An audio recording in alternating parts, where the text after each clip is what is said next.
So, I'm going to share my screen, no? And then, I'll show you ano ba yung itsura ng media plan na ginagamit namin sa IT Creed. Okay, so ito yung media plan na sinasabi ko dun sa previous lesson natin, no? So, we'll go through this media plan sa lahat ng fields na kailangan nating i-fill.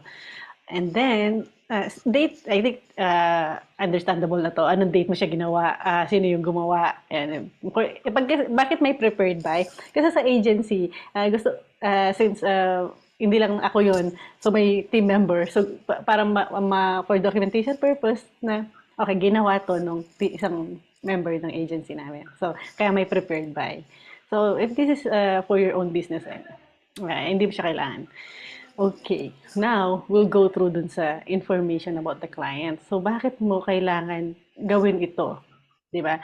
So, importante kasi ito, gusto mo na lahat ng information nasa isang location lang. For organization na din, para you're setting yourself up for success na kahit na isa, dalawa lang yung client mo or wala pa, you need to make sure that you're doing things the right way. Kasi mabibuild yung muscle mo na yon, na you're doing things the right way.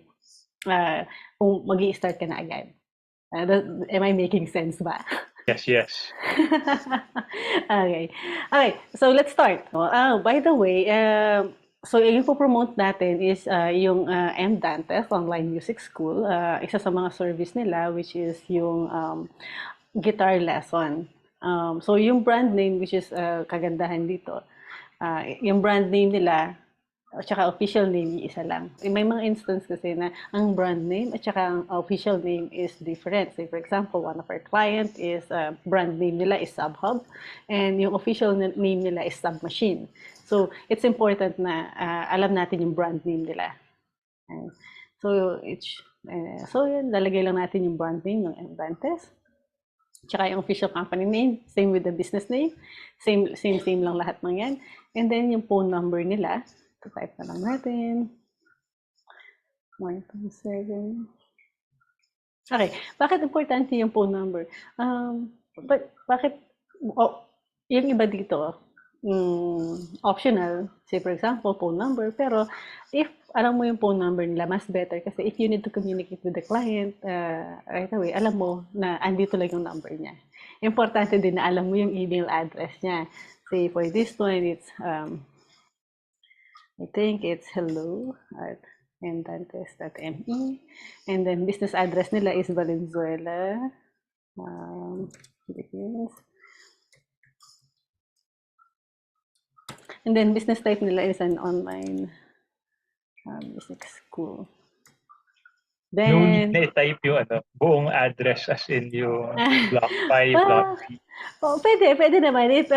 Kasi meron kami kasi sinesend din pala before, kasi itong mga to, nakukuha namin to, tinatanong din namin sa client, yung address, mga ganun. Pero since, assuming na hindi mo pa kasi siya client, lead pa lang, gagawin mo siya ng media plan, mag-present ka ng media plan. So, most likely hindi mo pa alam yun. So, I would just go dun sa, even yung country lang minsan actually. Hindi na yung city or province. And Got then, that. And then start date, tsaka itong about sa campaign na, no? Start date, end date, yung mga to.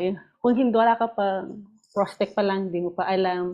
So, okay lang na skip mo siya. Pero once na alam mo na to, it's best na ilagay mo siya kasi pag dumami na yung client mo and you have to go back, napaka-useful ng mga to. Nag-run pala ako ng campaign nung 2020 sa client na to. Mga ganon. So, and pagtatanong ka din ni client, kailan tayo nag-start? At least may answer ka agad. Nasa media plan. Di ba? Kahit si client, pwede niya puntahan yung media plan. Anyway, so for demonstration purposes, so let's say mag-i-start tayo ng September 1. So we'll do 9/1 2023, and then end date, okay, so hindi mo alam kailan yung end date, di ba? Pero sa IT Cred kasi, meron kaming minimum commitment na 3 months. So basically, alam namin yung end date, and so it will be 12/1/23. So, bakit 3 months? Just in case. Number one, kasi sa IT Cred, Yung first month kasi, sinasabi na namin sa client na, okay, yung first month namin is data gathering. Yung month na yun, we'll use it to set up your campaign, understand your audience, understand yung paano yung behavior ng mga audience na na-identify natin. Yung understanding the audience initially kasi, gagawin na natin yan sa media plan. Meron na tayong idea na galing sa client. Pero hindi porket nasulat natin yun, yun na yun. Kasi pwedeng magbago yun. So, kaya meron kaming 3 months. So, yung first month is just gathering data. And then, yung after 1 month, yung first week, doon sa 5th week, adjustment. And then, we'll let Google relearn yung algorithm kasi it takes 7 days to relearn after you made an adjustment. So, that's like on the 6th week. So on our 7th week, no? Alam na actually nag-expect na kami ng result noon. May mga conversions na dapat noon sa 7th week. Then 8 weeks, gano'n. So, yun yung typical na ano namin, kaya 3 months.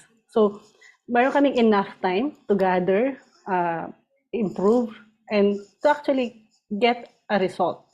Kaya sinasabi ng iba is 3 months, masyado matagal. Pero gano'n kasi talaga siya. Hindi mo naman pwede madaliin yung algorithm. So, pag sinabi sa'yo ng prospect mo na gusto ko ng result sa month 1, okay, so medyo red flag na yun. You need to set the expectations right. Ayan. So, I hope makatulong yun, no, on how you can set the expectations sa mga prospect ninyo para hindi ka Really help. mapasubo. Oo, para hindi ka mapasubo. Kasi napasubo ako dyan, nung bago lang ako eh. Parati ako nag-agree dun sa sinasabi nila. Kasi hindi ko naman talaga alam nung bago ako na gaano katagal bago maka-generate ng result. So, it really depende sa budget. Dapat yung first month talaga. Inulit ko lang to is learn, lang siya, gathering ng data. Ayun.